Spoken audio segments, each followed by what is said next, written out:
Hey guys, আসসালামু আলাইকুম। আশা করি সবাই ভালো আছেন, আমরাও ভালো আছি। তো আজকে এসে পড়লাম নতুন একটা ভিডিও নিয়ে।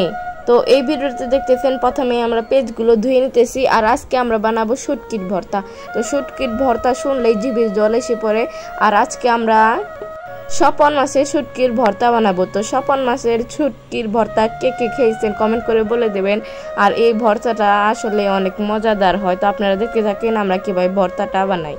তো আমরা প্রথমে শুটকি মাছটাকে ধুয়ে নিব আমরা প্রথমেই। তারপর চুলার মধ্যে আগুন জ্বালিয়ে এখন আমরা কড়াইটা বসিয়ে দিলাম, আর এর মধ্যে আমরা শুটকি মাছটা তেল দিয়ে ভাজবো। তো তেল দিয়ে ভাজলে শুটকি মাছের ভর্তাটা আরও খেতে ভালো লাগে। আর গাইস, আমাদের ভিডিওটা যদি ভালো লাগে তাহলে সবাই লাইক, কমেন্ট এবং সাবস্ক্রাইব করে দেবেন। তো গাইস, এখন আমরা ভালো করে নাড়াচাড়া দিয়ে শুটকি মাছটাকে ভেজে নিতেছি। শুটকি মাছের ভর্তা কে কে পছন্দ করেন সেটাও বলে যাবেন।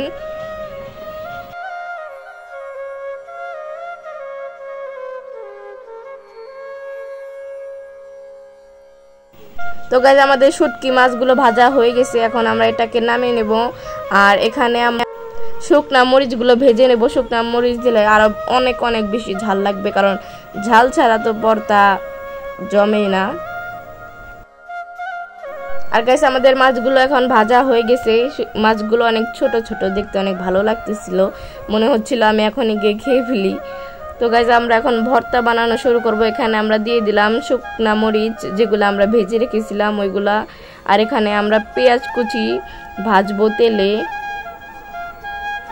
তো এখানে আমরা অনেকগুলো পেঁয়াজ নিয়েছি, কারণ ভর্তার মধ্যে পেঁয়াজ বেশি না দিলে ভর্তাটা খেতে ভালো লাগে না। তো আমরা এখন পেঁয়াজগুলোকে ভেজে নেব, আধা ভাজা করে আমরা ভেজে নেব পেঁয়াজগুলো। আর গাইস, আমাদের গ্রামে এইভাবেই ভর্তা বানানো হয়, তো সেটাই আপনাদের সাথে শেয়ার করতেছি আজকে। তো আমাদের এখানে মাছের সাথে আমরা এখন পেঁয়াজ কুচিটাও দিয়ে দেব, যারা আধা ভাজা করে আমরা ভেজেছিলাম সেগুলো পেঁয়াজ। আর গাইস, আজকের ভর্তাটা আমরা পাটায় বেটে বানাবো।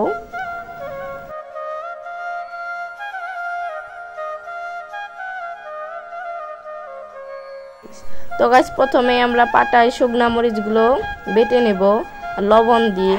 স্বাদ মতো লবণ দিয়ে নেবেন সবাই। আমাদের মতো চাইলে আপনারাও ভর্তা বানাতে পারেন, এভাবে বানালে অনেক সুস্বাদু হবে ভর্তা। তো গাইস, এখন আমাদের শুকনা মরিচগুলো বাটা হয়ে গেছে, আর এখন আমরা ভর্তাটাও এখানে বানিয়ে ফেলবো। ভর্তা ভাত খেতে তো সবারই ভাল লাগে, আমাদেরও ভাল লাগে। তো আমরা আজকে ভর্তা দিয়ে ভাত খাবো। তো গাইস, এখানে আমরা পেঁয়াজ কুচি আর স্বপন মাছের শুটকিগুলো দিয়ে এখন আমরা এগুলো বেটে নেব। খুব ভালো করে বাটতে হবে যেন ভর্তাটা আরো বেশি মজাদার হয়, সুস্বাদু হয়।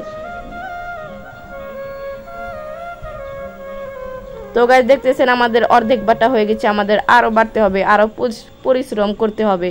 যত পরিশ্রম করব তত ভর্তাটা আরো ভালো বাটা হবে। তো গাইস, ভর্তাটা বাটতে বাটতে আমাদের তো ঘাম চলে এসেছে তবু। আর গাইস, আমাদের ভর্তাটা বাটা প্রায় হয়ে গেছে। আমাদের ভর্তাটা অনেক ঝাল হয়েছে আর অনেক মজা হবে, দেখে মনে হচ্ছে অনেক লোভনীয় জিনিস।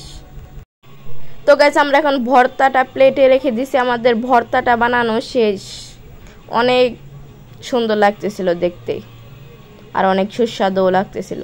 আমরা পাটায় ভাত নিই গাইস। এখন আমরা এই পাটার মধ্যে অনেক ভর্তা লেগে আছে, ওইখানে আমরা এখন ভাত মিশিয়ে খেয়ে ফেলবো। আমাদের গ্রামে এরকমই করা হয়, আর এরকম অনেক মজা হয়, দেখতে ভালো লাগে। আর গাইস, আমাদের মতো গ্রামের পাটায় মাখানো ভাত কে কে খাইছেন সবাই কমেন্ট করে বলবেন। আমার তো অনেক ভালো লাগে পাটায় মা। তো গাইস, আমাদের মতো আপনারাও খেয়ে দেখতে পারেন, আপনাদের আশা করি অনেক ভালো লাগে। তো আজকের ভিডিওটা দেখার জন্য ধন্যবাদ। আল্লাহ হাফেজ, সবাই ভালো থাকবেন।